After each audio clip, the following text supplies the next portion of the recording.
هو الحبيب الذي ترجى شفاعته لكل حول من الأحوال مبتعب منزه عن شريك في محاسنه فجوهر الحسن فيه غير منقسم يا رب صل وسلم دائما أبدا على حبيبك خير الخلق كلهم. اللہ وحدہ لا شریک کی حمد و ثنا اور حضور شافع یوم النشور احمد مجتبیٰ جناب محمد مصطفیٰ صلی اللہ تعالی علیہ وبارک وسلم کے دربار ناز میں ہدیہ درود و سلام عرض کرنے کے بعد نہایت ہی معزز محتشم حضرات و سامعین، آج ہمیں رب ذوالجلال کے فضل اور توفیق سے اظہار ثواب کی اس بابرکت محفل میں شرکت کی سعادت حاصل ہو رہی ہے۔ میری دعا ہے رب ذوالجلال ہم سب کا آنا، ذکر اذکار کرنا اپنی بارگاہ میں قبول فرما کر مرحوم کے لیے ذریعہ نجات بنائے۔ حضرات محترم، موت ایک ایسی حقیقت ہے کہ دنیا میں کسی بھی مذہب، کسی بھی فرقے سے تعلق رکھنے والا شخص موت کا انکار نہیں کر سکتا۔ اس دنیا میں لوگوں نے رب ذوالجلال کے وجود کا تو انکار کیا، لیکن موت کا انکار وہ بھی نہ کر سکے، اس لیے کہ موت ایک ایسی حقیقت ہے جو اپنا آپ خود ہی منوا لیتی ہے۔ اس کا دنیا میں کسی کو بھی انکار نہیں، یہ ایک ایسی طے شدہ حقیقت ہے۔ لہذا ہمارے سامنے ہمارے رشتہ داروں کا، محلے داروں کا دنیا سے جانا، یہ ہمارے لیے بھی بہت بڑا درس عبرت ہے۔ ایک بہت بڑے اللہ کے ولی کا یہ فرمان ہے، وہ کہتے ہیں دنیا سے جانے والا اپنے بعد والوں پہ احسان کرتا ہے۔ تو لوگوں نے کہا کہ یہ احسان کیسا؟ وہ تو اپنے پچھلوں کو غم میں ڈال گیا، غم کے اندر مبتلا کر گیا، اس نے بعد والوں پہ کون سا احسان کیا؟ حالانکہ وہ تو ان کو تکلیف میں چھوڑ گیا، احسان کیسا؟ وہ اللہ کے ولی فرمانے لگے کہ جانے والا احسان یہ کر کے گیا، انہیں بتا کے گیا کہ جس طرح میں ہمیشہ نہیں رہا، تم نے خود مجھے میرے بدن سے کپڑے اتارے، مجھے غسل دیا، اپنے کندھوں پہ اٹھا کے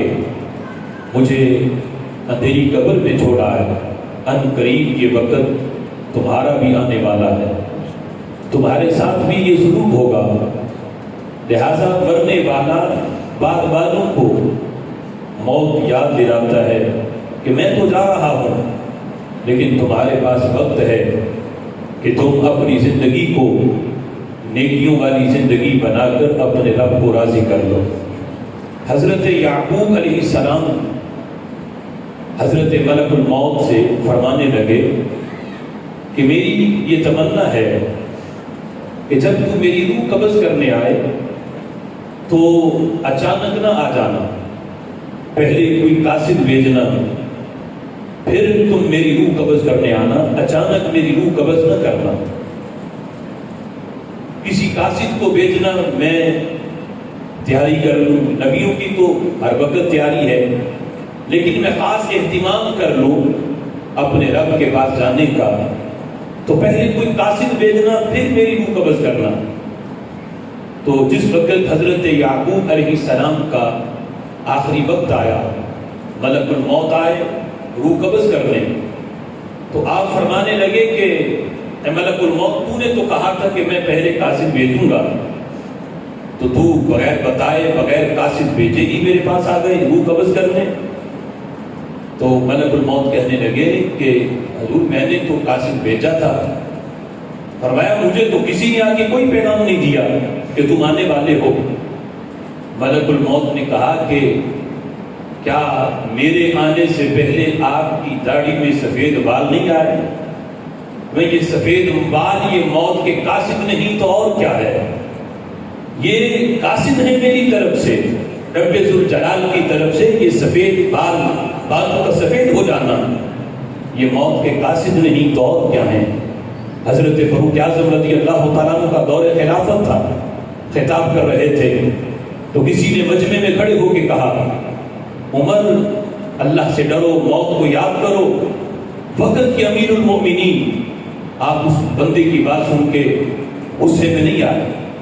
بلکہ آنکھوں سے آنسو جاری ہوئے اور اس بندے کو کہا کہ تم نے اب ہر روز آ کے مجھے میری موت یاد دلانی ہے، اگرچہ ہر وقت ویسے بھی یاد ہے لیکن تو نے، تیری یہ ڈیوٹی ہے، اور باقاعدہ اس کا وظیفہ مقرر کیا کہ میں تمہیں ماہانہ یہ وظیفہ دیا کروں گا، تیری صرف ڈیوٹی یہ ہے کہ تم نے مجھے موت یاد دلانی ہے۔ اب وہ ہر روز آتا اور حضرت فاروق اعظم رضی اللہ تعالیٰ عنہ کو یہ لفظ بولتا، لیکن جس وقت حضرت عمر رضی اللہ تعالیٰ عنہ کی داڑھی میں ایک سفید بال آیا تو آپ نے فرمایا کہ اس شخص سے اب تیرے آنے کی کوئی حاجت نہیں، تو نہ آیا کر، اس لیے کہ یہ سفید بال ہی اب مجھے موت بھولنے نہیں دیتا، یہی ہر وقت مجھے موت یاد دلاتا ہے۔ تو موت پر حق ہے، جو لوگ دنیا سے جاتے ہیں ہمارے سامنے، ہم اپنے ہاتھوں سے انہیں قبر میں دفن کرتے ہیں، نماز جنازہ پڑھتے ہیں، تو یہ بات معلوم کے لیے اس میں بہت بڑا سبق ہے کہ ہم بھی بغیر وقت ضائع کیے اپنی آخرت کی تیاری کریں، آخرت کی فکر کریں۔ حضرات محترم، چونکہ یہ سال ثواب کی محفل ہے، مجھ سے پہلے علامہ صاحب آج کے دن کی مناسبت سے، چونکہ یکم محرم الحرام ہے، حضرت فاروق اعظم رضی اللہ تعالیٰ عنہ کی شہادت کا دن ہے، اس حوالے سے وہ گفتگو فرما رہے تھے، ان کے لحاظ سے منقبت بھی آپ نے سماعت کی، تو میں اس حوالے سے کہ چونکہ جس مقصد کے لیے ہم یہاں جمع ہوئے ہیں یہ سال ثواب، اس لحاظ سے چند باتیں آپ کے گوش گزار کروں گا۔ اسلام ایک ایسا ضابطہ حیات ہے، ایسا کامل دین ہے کہ جس نے ان لوگوں سے رابطہ بحال رکھنے کا جو دنیا سے جا چکے ہیں، قبر کے مقیم بن چکے ہیں، ان سے بھی رابطہ بحال رکھنے کا ایک طریقہ بتایا۔ حالانکہ جب بندہ دنیا سے جاتا ہے، یہ عالم دنیا ہے، قبر عالم برزخ ہے، زمین اور آسمان سے بھی زیادہ فاصلہ ہے، یعنی یہ ایسی دوری ہے کہ جتنی مرضی دنیا کی جو ہے وہ ٹیکنالوجی یہاں لگا دی جائے، ہزاروں میل کا سفر ہے یہاں سے، یعنی دنیا کے ایک کونے سے لے کے دوسرے کونے تک، لیکن ایک بٹن دباتے ہیں فوراً رابطہ ہو جاتا ہے۔ لیکن جو بندہ دنیا میں ہے اور دوسرا بندہ قبر میں ہے، اگرچہ قبر پاس ہے لیکن اتنی دوری ہے کہ بندہ اپنی مرضی سے چاہے تو نہ اسے آواز دے سکتا ہے، نہ اس سے کسی قسم کا کوئی رابطہ کر سکتا ہے۔ یہ دین اسلام ہے جس نے قبر کے مکین سے بھی رابطہ رکھنے کا طریقہ بتا دیا ہے۔ ویسے رشتے سارے ختم، بندہ دنیا سے جاتا ہے، جتنا بھی قریبی کیوں نہ رشتہ ہو، سارے رشتے ناطے ختم ہو جاتے ہیں، لیکن اسلام نے ایک طریقہ ایسا بتایا کہ اس طریقے پہ عمل کرو، قبر میں پہنچ کے بھی ہر رشتہ بحال رہے گا۔ اور وہ طریقہ کیا ہے؟ وہ طریقہ ایصال ثواب ہے، وہ طریقہ میت کے لیے دعا ہے۔ یہ ایسا طریقہ ہے، یہ ایسا پل ہے کہ جہاں سے گزر کے وہ صدیوں میں جو سفر طے نہیں ہوتا، ادھر بندہ دعا کے لیے ہاتھ اٹھاتا ہے، فوراً قبر کے مکین سے بندے کا رابطہ بحال ہو جاتا ہے۔ اور باقاعدہ رسول اکرم صلی اللہ تعالی علیہ وسلم نے فرمایا، حضور صحابہ میں بیٹھے تھے، حضرت عبداللہ ابن عباس رضی اللہ تعالیٰ عنہما اس حدیث کو روایت کرتے ہیں، صحابہ کا اجتماع تھا، میرے محبوب نے قبر کے اندر جو قبر کے مکین کی کیفیت ہے، جو اس کی حالت ہے، اس کو مثال سے بیان کیا کہ جب تم قبر کے مکین کو، ایک میت کو قبر میں دفن کرتے ہو، تم تو واپس پلٹ جاتے ہو، تمہیں نہیں پتا قبر میں کیا ہو رہا ہے اور اس کی کیفیت کیا ہے۔ فرمایا یہ نہ سمجھو کہ ہم جسے مٹی کے نیچے دفن کر آئے مٹی کے ساتھ مٹی ہو گیا، اب اسے کسی قسم کا کوئی پتہ نہیں چلتا، وہ مردہ ہے، وہ مٹی ہے۔ فرمایا نہیں، قبر کے اندر تو میرے نبی نے قبر کے اوپر ایک صحابی کو دیکھا کہ وہ کوہنی رکھ کے بیٹھے تھے ٹیک لگا کے، میرے محبوب نے اسے بھی جھڑکی دی اور فرمایا اٹھاؤ، اس سے بھی قبر والے کو تکلیف ہوتی ہے۔ اب کوئی بندہ یہاں کیا سرائی کرے اور کہے کہ دیکھو قبر کا مکین تو 3-4 فٹ نیچے لیٹا ہے، اوپر اس کے چھت ہے، پھر اوپر مٹی کی تہ ہے، یہاں ہلکی سی ٹیک لگانے سے بھلا اس کے اوپر تو وزن ہی نہیں پڑ رہا، تو تکلیف کیسی؟ تو ہم کہیں گے اپنی قیاس، اپنی عقل اپنے پاس رکھو، نبی نے فرما دیا تو یقیناً قبر والے کو تکلیف ہوتی ہے۔ اور جہاں تک فرمایا میرے نبی نے، فرمایا کل یہ بندہ اللہ کی بارگاہ میں تمہاری شکایت کرے گا کہ اس نے میری قبر پہ کوہنی رکھ کے ٹیک لگا کے اس نے مجھے تکلیف دی تھی۔ تو میرے آقا علیہ الصلوۃ والسلام نے مثال دی، فرمایا میرے صحابہ مل میت فی القبر کالغریق المتغوص، فرمایا جس وقت تم قبر کے اندر مردے کو دفن کر دیتے ہو اس کی کیفیت یہ ہوتی ہے، تمہیں نہیں پتا میرے صحابہ، میں تمہیں مثال دے کے بتاتا ہوں، جس طرح تم میں سے کوئی بندہ پانی میں، گہرے پانی میں ڈوب رہا ہو، جیسی حالت اس بندے کی ہے ایسی حالت قبر میں قبر کے مکی کی ہوتی ہے۔ وہ بھی یوں محسوس کرتا ہے جیسے میں ڈوب رہا ہوں، اور ڈوبتا ہوا بندہ جیسے ہاتھ باہر کر کے اونچا کر کے یہاں غوطے بھی کھا رہا ہو اور ہاتھ بھی اس نے باہر نکالنا ہو، انتظار کر رہا ہو کہ کوئی میرا ہاتھ پکڑے مجھے ڈوبنے سے بچائے۔ میرے آقا فرماتے ہیں قبر کا مکی بھی اس کی حالت بھی یوں ہے، اور وہ بھی قبر میں رہ کے انتظار کرتا ہے۔ اب ذرا تصور کرو کہ اس انتظار کی شدت کتنی ہے کہ ڈوبتا ہوا بندہ جو موت کو اپنے سامنے دیکھ رہا ہو، اسے کتنی شدت سے انتظار ہوگا کہ کوئی میرا ہاتھ پکڑے مجھے ڈوبنے سے بچائے۔ فرمایا اتنی ہی شدت کا انتظار قبر کے اندر قبر کا مکی کرتا ہے۔ ڈوبنے والا بندہ تو انتظار کر رہا ہے کہ کوئی ڈوبنے سے بچائے، قبر کا مکی یہ انتظار نہیں کرتا کہ کوئی قبر سے نکالے، نہیں۔ میرے آقا فرماتے ہیں انتظار کس چیز کا ہے؟ حضور فرماتے ہیں ینتظر دعوا، وہ قبر میں رہ کے تمہاری دعاؤں کا انتظار کرتا ہے۔ ینتظر دعوا لفظ حدیث کے ہیں، اگر زندہ بندے کی دعا قبر تک نہ پہنچے تو پھر انتظار کیسا؟ اور یہاں میں یہ بھی بتا دوں، انتظار قبر میں رہ کے وہی کرتا ہے جس نے زندہ رہ کے کسی کے لیے دعا مانگی ہو۔ جو زندہ رہ کے عقیدہ یہ ہے کہ میں مانگوں پہنچتی نہیں، تو اس نے کوئی انتظار بھی نہیں کرنا۔ انتظار اس خوش نصیب نے کرنا ہے جس نے اپنے فوت ہونے والوں کے لیے دعا مانگی ہو، رسمی طور پہ نہیں، یہ عقیدہ رکھ کے کہ میں دعا مانگوں گا، میری دعا کا فائدہ قبر والے کو ضرور ہوگا۔ حضور فرماتے ہیں ینتظر دعوا، وہ دعا کا انتظار کرتا ہے۔ کون سی دعا؟ لفظ حدیث کے، فرمایا تلحقہ من اب او ام او اخ او صدیق، فرمایا وہ دعا جو اس کے باپ نے کرنی ہے،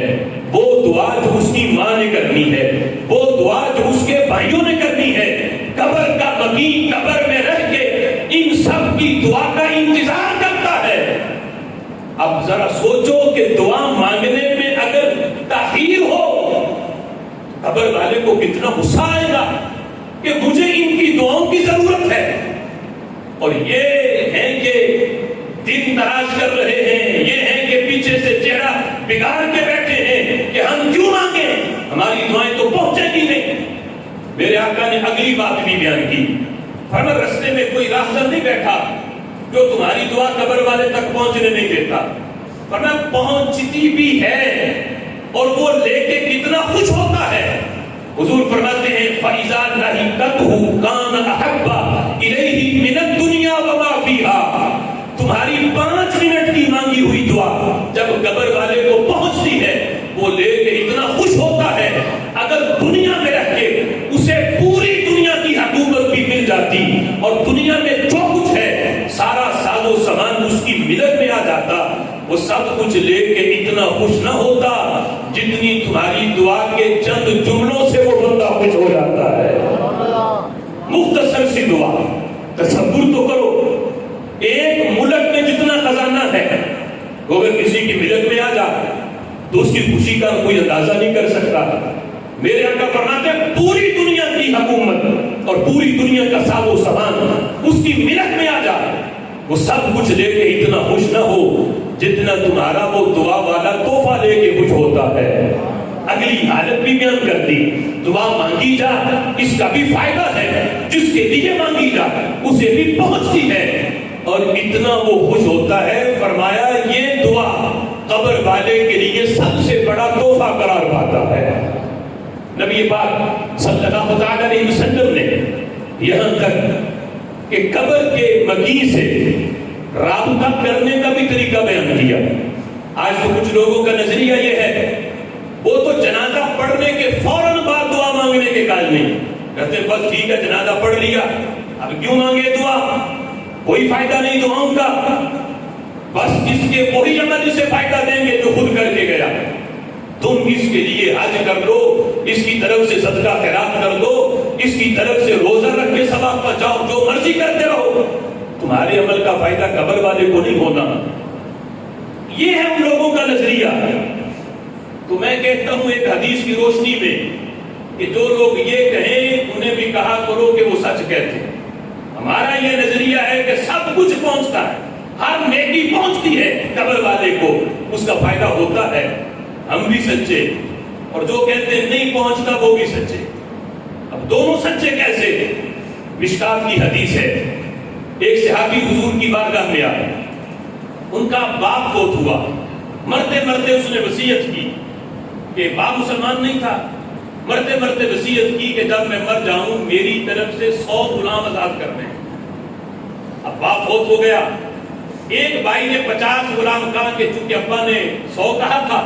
50 میرے حصے میں آئے، انہوں نے آزاد کر دیے، اور دوسرے جو صحابی تھے ان کے بھائی انہوں نے کہا میں تو ایسے نہیں کروں گا، میں پہلے جا کے حضور سے پوچھوں گا کہ میں جو 50 غلام میں نے اتنی محنت کرنی ہے، اتنے پیسے لگانے ہیں، جا کے پوچھوں تو صحیح میرے ابے کو اس کا فائدہ بھی ہوگا یا نہیں ہوگا۔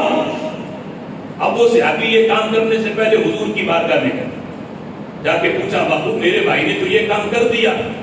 اگر میں 50 غلام میں بھی آزاد کروں تو قبر میں میرے باپ کو فائدہ ہوگا یا نہیں ہوگا؟ تو میرے محبوب نے قیامت تک کے لیے مسئلہ حل کر دیا۔ فرمایا اگر تمہارا باپ مسلمان ہوتا، اس کا خاتمہ ایمان پہ ہوا ہوتا، تم اس کی طرف سے نماز پڑھتے، اس کی طرف سے حج کرتے، اس کی طرف سے صدقہ خیرات کرتے، اس کی طرف سے غلام آزاد کرتے، فرمایا پھر کوئی وجہ نہیں تھی کہ اسے ثواب نہ پہنچتا۔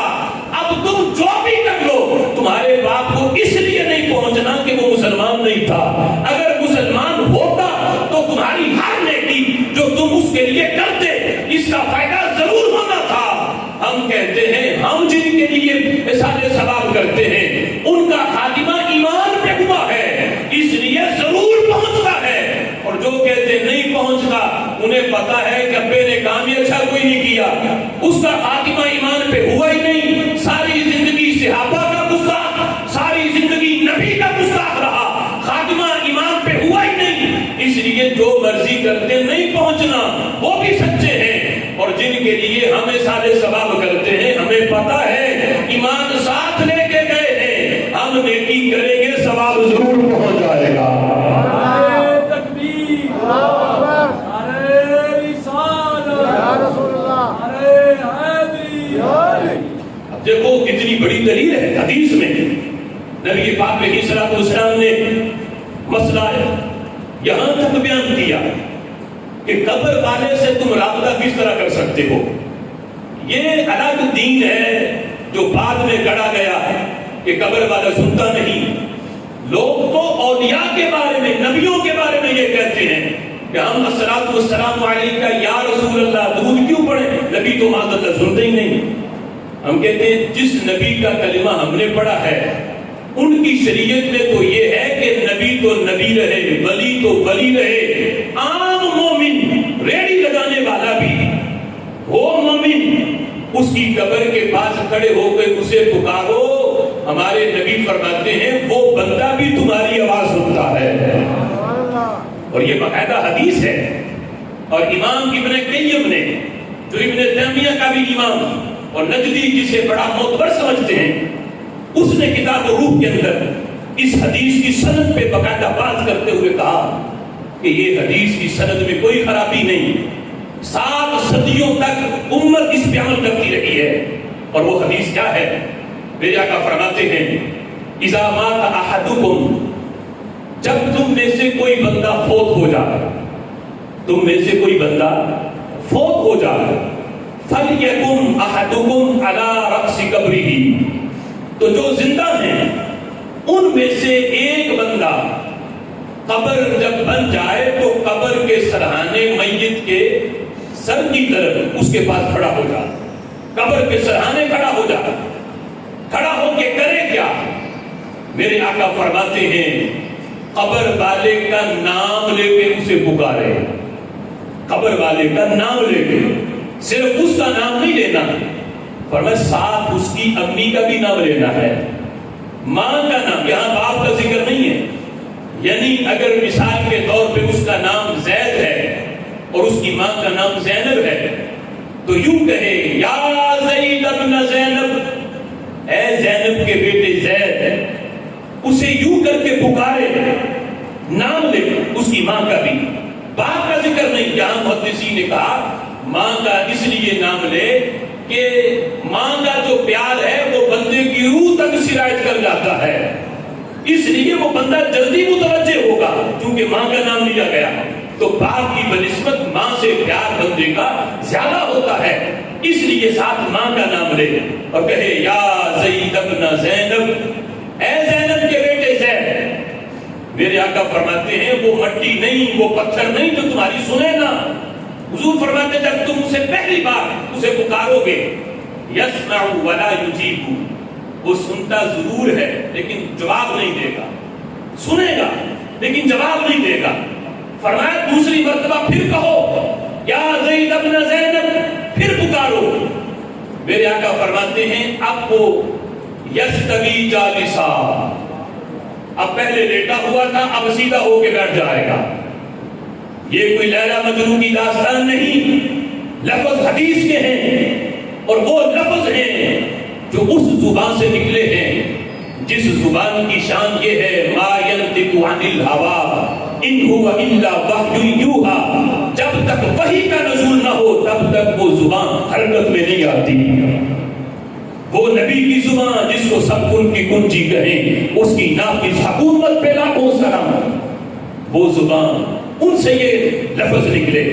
اور میں دوسری بات پکارو کہ سیدھا ہو کے بیٹھ جائے گا۔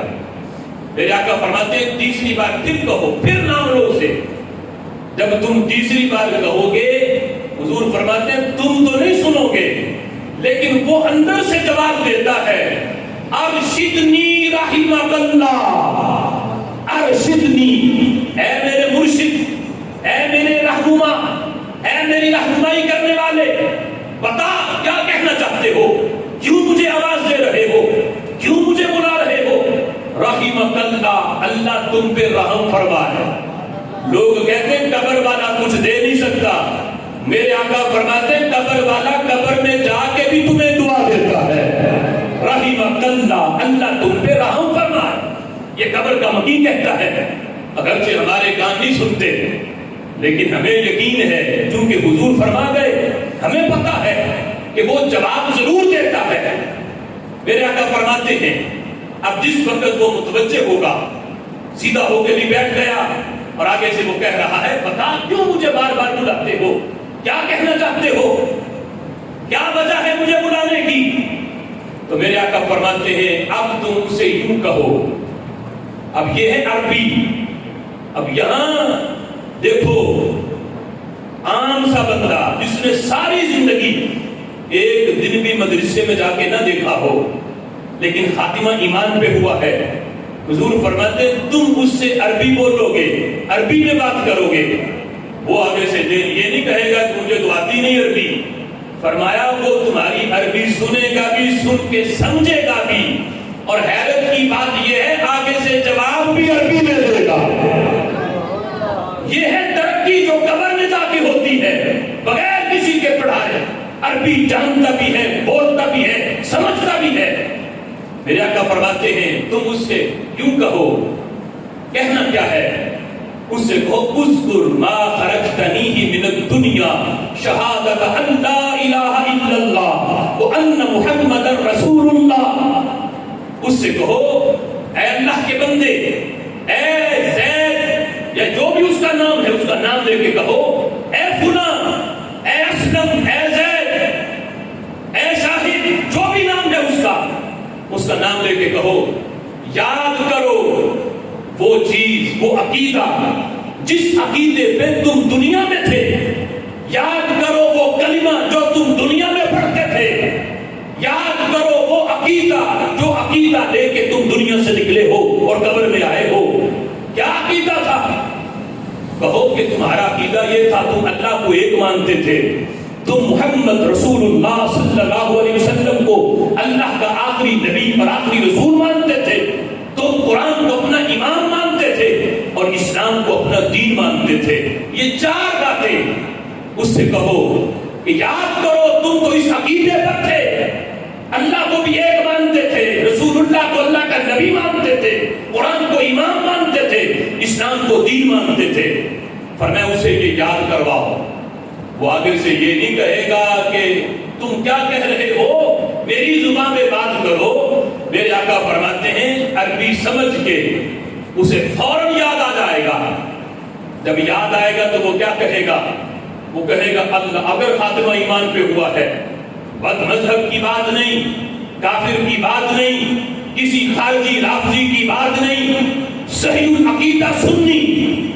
وہ قبر میں ساری گفتگو سمجھ کے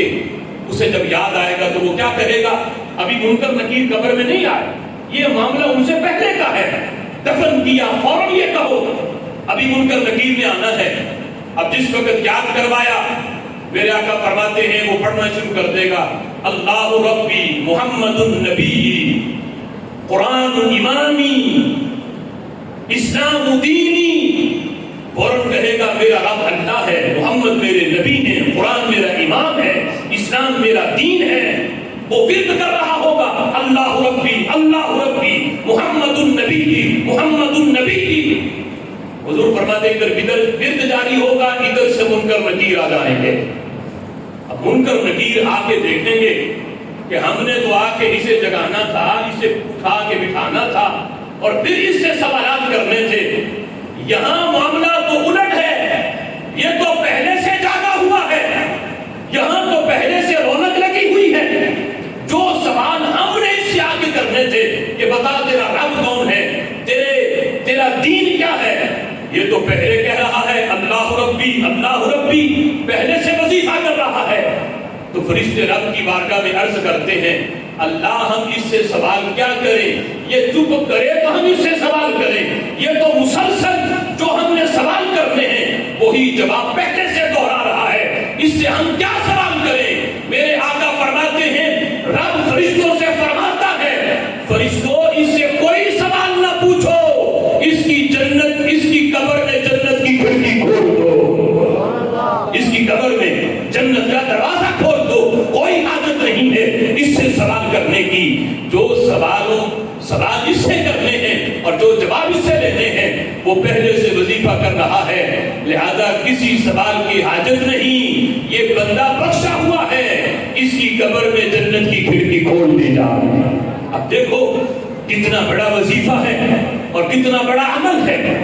اب جس وقت میرے محبوب نے یہ بات کی تو صحابہ نے سوال کر دیا. سوال کیا تھا, آج جنہیں یا رسول اللہ کہنے سے تکلیف ہو, یا رسول اللہ کہنے سے جنہیں تکلیف ہو, وہ کس طرح چاہیں گے کہ عام بندے کو یا کہہ کے پکارا جائے. جن کے ہاں یا رسول اللہ کہنا شرک ہے, جن کے ہاں یا غوث اعظم کہنا شرک ہو,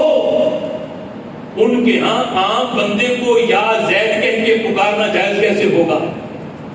تو صحابہ کو تو چاہیے تھا نا کہ سوال پوچھتے، محبوب آپ کہہ رہے ہو کہ قبر والے کو جو مر چکا ہے اسے یا کہہ کے پکارنا ہے اور یوں کہنا ہے یا زید ابن زینب، اے زینب کے بیٹے زید، یا کہہ کے بلانا ہے۔ تو چاہیے تو یہ تھا صحابہ سوال پوچھتے، محبوب اگر یا سے کہا پکارا اس کو تو جو پکار رہا ہے وہ تو اسلام سے نکل جائے گا، لیکن صحابہ نے یہ سوال نہیں کیا، حالانکہ بڑا اہم تھا، لیکن یہ نہیں پوچھا اس لیے کہ جانتے ہیں کہ جو توحید ہم نے نبی سے پڑھی ہوئی ہے وہ اتنی کچی نہیں جو یا رسول اللہ کہنے سے یا زید کہنے سے ٹوٹ جائے، یہ توحید اتنی پکی ہے یا اللہ کہیں پھر بھی سلامت رہتی ہے، یا رسول اللہ کہیں پھر بھی سلامت رہتی ہے۔ اتنی کچی توحید نہیں ہے صحابہ کی جو یا رسول اللہ کہنے سے ٹوٹ جاتا اور شرک آ جاتا، نہیں، صحابہ نے یہ سوال ہی نہیں پوچھا۔ سوال کیا پوچھا؟ صحابہ کہتے محبوب آپ یہ کہہ رہے ہو ساتھ اس کی امی کا نام لینا ہے، تو محبوب یہ بھی بتا دو اگر کسی میت کی قبر والے کی ماں کے نام پہ پتہ نہ ہو، باپ کا نام چونکہ مشہور ہوتا ہے، ماں کا نام اتنا مشہور نہیں ہوتا، تو پوچھ لیا محبوب اگر ماں کا نام ہی نہ پتا ہو، ماں کا نام نہ آتا ہو، تو کسی ایسے بندے نے یہ کام کرنا ہو جسے میت کی ماں کا نام کا ہی نہیں پتا، تو وہ کیا کرے؟ اب میرے محبوب یہ بھی بتا سکتے تھے اگر اس میں تاخیر کرنی ہوتی، فرمایا جاؤ ان کے گھر والوں سے پوچھ لو، اس میت کے گھر جاؤ کسی سے پوچھو اس کی والدہ کا نام کیا، نہیں، فرمایا اتنی بھی تاخیر نہیں کرنی کہ تم اس کی ماں کا نام ڈھونڈتے پھرو اور لوگوں سے پوچھتے پھرو کہ کیا ہے، فرمایا ماں کا نام نہیں آتا تو کوئی بات نہیں، ینسبہ الی ام حوا، فرمایا چھوٹی امی کا نام نہیں آتا تو بڑی ماں کا نام لے لو، سارے چونکہ حضرت حوا کے بیٹے ہیں وہ سب سے بڑی ماں ہے، تو فرمایا کہ اگر یہ نام نہیں آتا تو سب سے بڑی جو امی ہے حضرت حوا، سارے انسان جن کی اولاد ہیں، فرمایا پھر ان کا نام لے لو، یوں کہو اے حوا کے بیٹے زید، اور اتنا بھی تخیر نہ کرو کہ جا کے ماں کا نام ڈھونڈو، فرمایا حضرت حوا رضی اللہ تعالی عنہا ان کی طرف منسوب کر کے پھر میت کو پکارو اور اس کو یوں بلاؤ گے، فرمایا پھر بھی تمہاری پکار سے وہ جاگ جائے گا، تمہاری بات بھی سنے گا، سن کے تمہیں جواب بھی دے گا۔ یہ ہے شریعت مصطفیٰ صلی اللہ علیہ وسلم جس میں یہ طریقہ رائج ہے، موجود ہے کہ جو بندہ قبر کا مکی ہے اس سے یہ نہیں کہ ہر رشتے ختم ہیں اور اس سے بندہ رابطہ ہی نہیں کر سکتا، فرمایا جب اس سے تم رابطہ کرنا چاہو ہاتھ اٹھا کے اس کے لیے اصالِ ثواب کرو، دعا مانگو، ایک لمحے سے پہلے تمہارا قبر والے سے رابطہ بحال ہو جائے گا۔ اور میرے محبوب علیہ الصلوۃ والسلام نے یہاں تک بیان کیا، فرمایا جو بندہ اسلام ساتھ لے کے قبر میں جاتا ہے، ایمان پہ خاتمہ ہے، فرمایا وہ تو اتنا خوش نصیب ہے، اتنا خوش نصیب ہے کہ رب ذوالجلال قیامت تک اس بندے کے لیے اصالِ ثواب کا بندوبست فرما دیتا ہے۔ ایمان اتنی قیمتی چیز، آج لوگ محض بیرون ملک کے ویزے کے لیے کہ ویزا نہیں لگ رہا یورپ کا، تو اپنے کاغذات پہ قادیانی لکھوا دیتے ہیں اور کہتے ہیں کہ چلو ہم کون سا ہو گئے ہیں، کاغذوں پہ لکھا ہی ہے نا، بس بیرون ملک کے ویزے کے لیے ایمان کا سودا۔ میرے بھائیوں، پوری دنیا کی دولت ایک طرف اور ایک عام مومن کے ایمان کی ویلیو ایک طرف، امریکہ جیسی کروڑوں حکومتیں مل کے بھی ایک مسلمان کے ایمان کی قیمت نہیں دے سکتی جتنا ایمان قیمتی ہے۔ لہذا معمولی باتوں پہ اور لالچ پہ مومن کی یہ شان ہی نہیں کہ وہ اپنے ایمان کا سودا کرے، اپنے عقیدے کا سودا کرے۔ ایمان ساتھ لے کے جانا یہ کتنی بڑی اس کے اندر شان ہے اور کتنا بڑا یہ مقام ہے۔ میرے آقا فرماتے ہیں جب کسی بندہ مومن کا وصال ہوتا ہے، کسی عالم مفتی پیر کی بات نہیں، عام سادہ سا مومن جب وہ دنیا سے جاتا ہے، کوئی بھی ہو، جب اس کا وصال ہوتا ہے، میرے آقا فرماتے ہیں یہ دو فرشتے کرامن کاتبین اللہ کی بارگاہ میں عرض کرتے ہیں، اے اللہ جو تو نے ہماری ڈیوٹی لگائی تھی کہ ہم نے تیرے بندے کے نامہ اعمال لکھے، نیکیاں بھی لکھی، گناہ بھی لکھے، قد قبضتہ الیہ، اے اللہ اس بندے کو تو اب تو نے اپنے پاس بلا لیا، اس کی تو نے روح قبض کر لی، اب یہ تو قبر کا مقیم بن گیا، زندہ تھا تو ہم اس کے ساتھ تھے، اے اللہ یہ تو تیرے پاس آ گیا، اب ہم تو فری ہو گئے، ہماری تو کوئی ڈیوٹی نہ رہی، اب ان کی ڈیوٹی جو ایک بندے کے ساتھ تھے،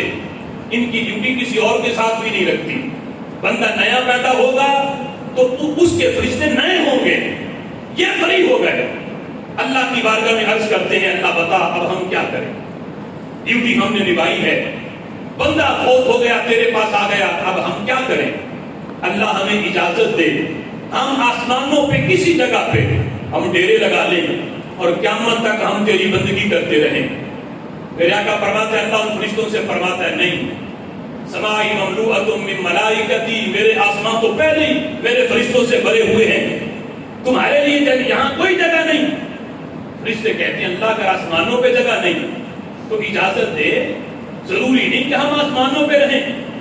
اجازت دے ہم زمین پہ کسی جگہ پہ جا کے ڈیرے لگا لیتے ہیں، وہاں تیری بندگی کرتے ہیں۔ اللہ فرماتا ہے نہیں، ارضی مملوءۃ من خلقی، میری زمین بھی میری مخلوق سے بھری ہوئی ہے، تمہارے لیے وہاں بھی جگہ نہیں۔ اب فرشتے پوچھتے ہیں نہ آسمانوں پہ نہ زمینوں پہ، اللہ تو ہی بتا کہاں جائیں، ڈیوٹی کیا ہے ہماری، کیا کام ہے ہمارا۔ میرے آقا فرماتے ہیں اللہ ان کی ڈیوٹی لگاتا ہے۔ اب توجہ کرنا، جو ڈیوٹی رب خود لگائے وہ کتنا اہم کام ہوگا، جو رب ان کے ذمہ لگاتا ہوگا کہ یہ تمہارا کام ہے جو تم نے قیامت تک کرنا ہے۔ میرے آقا فرماتے ہیں اللہ ان سے فرماتا ہے اب تمہاری ڈیوٹی یہ ہے، قوما علی قبر عبدی، فرمایا جس بندے کے ساتھ تم دنیا میں رہے ہو اب وہ قبر کا مقیم بن گیا تو اس کا ساتھ کیوں چھوڑتے ہو؟ قوما علی قبر عبدی، جاؤ میرے بندے کی قبر پہ کھڑے ہو جاؤ، جس کے ساتھ تم دنیا میں تھے اس کی قبر پہ جا کے کھڑے ہو جاؤ۔ کیا ایک ہفتہ، کیا 40 دن، کیا 6 ماہ، کیا 1 سال نہیں، میرے آقا فرماتے ہیں اللہ فرماتا ہے الی یوم القیامہ، قیامت تک میرے بندے کی قبر پہ کھڑے ہو جاؤ۔ اب جن سے 10 منٹ کی حاضری کسی اللہ کے ولی کے مزار پہ برداشت نہیں ہوتی، اللہ نے فرشتوں کو قیامت تک کھڑا کر دیا ہے اپنے بندے کی قبر پہ۔ اگر حدیث کا اگلا مضمون نہ ہوتا تو کوئی کہتا فرشتوں کو کھڑا اللہ نے اس لیے کیا ہے کہ آنے والوں کو روکے، یہاں نہیں آنا، خبردار یہاں آنے کا کوئی فائدہ نہیں۔ میرے آقا نے اگلی بات بھی بیان کی، فرشتوں نے یہ پوچھا کھڑے ہو کے کرنا کیا ہے؟ رب فرماتا ہے کھڑے ہو کے تم نے آنے والوں کو روکنا نہیں، کیا کرنا ہے؟ فرمایا سبحانی وکبرانی وحلیلانی فاکتباہ لعبدی،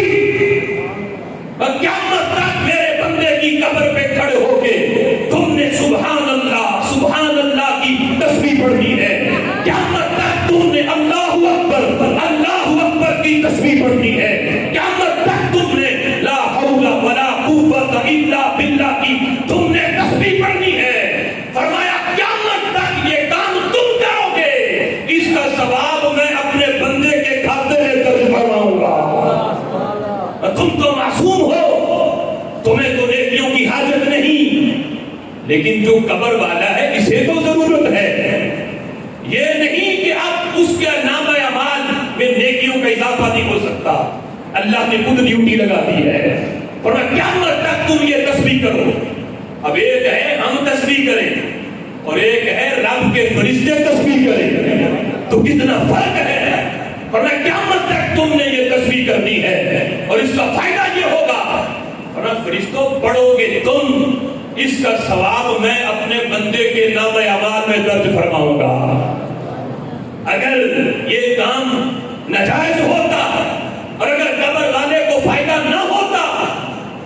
تو کبھی بھی رب ذوالجلال فرشتوں کی ڈیوٹی نہ لگاتا۔ اللہ نے فرشتوں کی ڈیوٹی لگا کے بتایا ہے کہ جب میرے فرشتے ذکر کریں تو قبر والے کو فائدہ ہوتا ہے، تو اے بندو تم بھی ذکر کرو گے، اِصالِ ثواب کرو گے، اس کا فائدہ تمہیں بھی ہوگا، جس کے لیے کیا جا رہا ہے قبر میں اسے بھی پہنچ جائے گا۔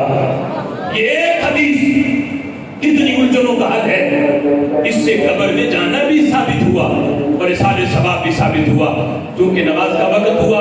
آپ تمام حضرات اب نماز کی تیاری کریں انشاءاللہ العزیز۔ پہلے نماز